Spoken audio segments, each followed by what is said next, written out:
जनसुराज के नेता प्रशांत किशोर 2 अक्टूबर को अपनी पार्टी की औपचारिक लॉन्चिंग करने वाले हैं। इसके लिए उन्होंने रणनीतिक ढंग से स्थल का चयन किया है।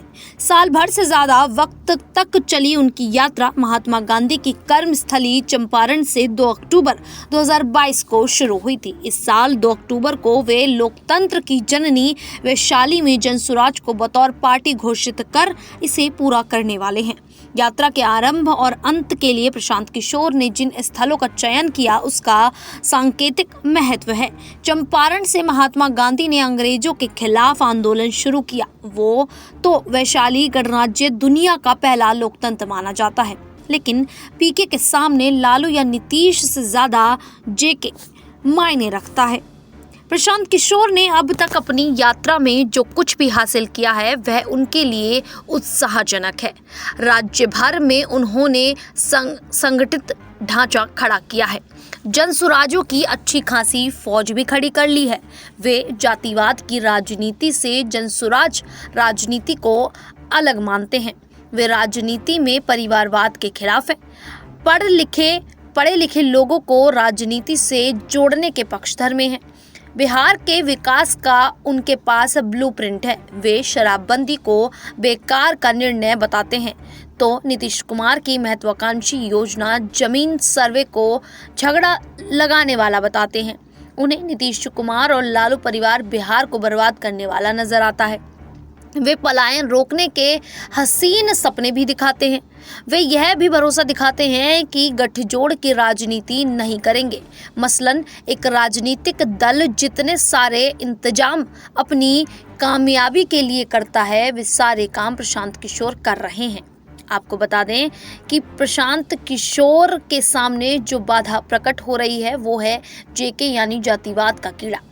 कोई मुंह से ना कहे, लेकिन ये सत्य है कि चुनावों में बिहार में एकमात्र सच जाति ही है।